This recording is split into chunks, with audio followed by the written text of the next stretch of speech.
I'm sure the conversations and the things that his mother was going through has moulded his attitude in life.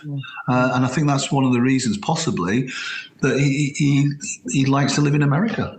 Should she have, I mean, this also kind of comes with the argument that Prince Harry is going through now about the royal protection, having police protection. Should she have still had royal protection at that time? A very, very interesting question. And, you know, a lot of people say she didn't want it. People are saying that she couldn't have it. I don't really know. I can't comment on that. But I do know with Dodi, we'd been in Dodi Fire. We had a fantastic security team, one of the best security teams I've ever worked with. So she just happened to get security. Had she have been with somebody else who didn't have the security, then I'm not sure how that would have worked out, to be quite honest. Should she have had security? And I mean, she was the mother of the heir to our throne. And you could just think, sometimes I contemplate what would have happened. Say she'd have been kidnapped. Yeah. Or say something would have happened to her, which quite easily happened to her. And that's why in the book I do explain that we had intelligence services watching us, and I'd spoken to them on several occasions. And why not? Why wouldn't the British want to know where the princess was and the princes at any time? So I do think that the surveillance were keeping an eye on her, and of course they would, you know, in the interests of our national security. So yeah, it was a difficult situation all round. But we had two policemen with us from the British police who their detail was to look after the princes, but because it was so busy, they just joined our team, and between us, you know, they could be out with Mr. Fayed or any member of the family. So we all just swapped our roles around, and it worked really well. And the two policemen that was with us on that trip commented on how professional the security team were. Because I know the security team got a bit of a bashing in the press to say we weren't professional. And some of the guys on our security team, some tier 1 special forces guys, some of the top British military close protection guys who I knew personally. So we had a great team, massive experience.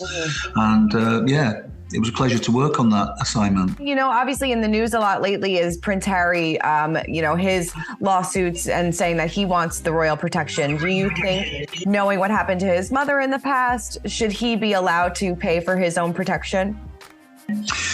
Yeah, I can't see why not. I don't know what the stumbling block is there. I know he lives, obviously, you know, he's in the States now.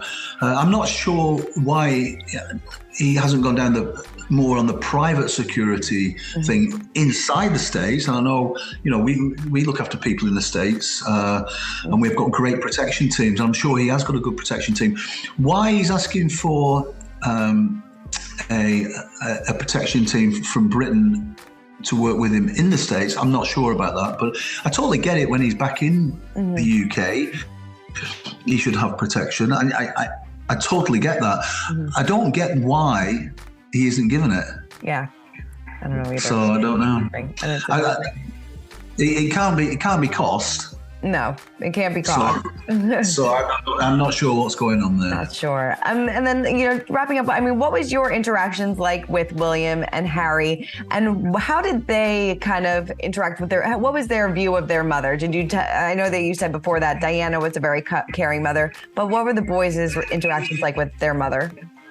Yeah, you could tell they were very tactile. You could tell they had an amazing relationship. And they were happy together. She was just a wonderful mother, you know, and I did watch her. Obviously, I was watching her all the time, and yeah, and the boys were happy. They had a wonderful holiday. And in fact, I saw Prince Harry very briefly, 2015, during the Rugby World Cup. I was working there, and he scooted past me on the red carpet. And you know when somebody stops in the tracks and does a double take, and I did the same. He had a baseball hat on.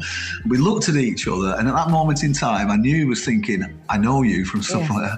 But we were just moving like that. So I hope one day I'll meet him again. You know, I think he's a great guy. I think seeing him as a boy, and you now see him as a man, I knew he would turn out like that. Mm-hmm. Great guy. Is it interesting that he kind of followed the path that his mother was about to take, move to the States, start over again and have this whole new life?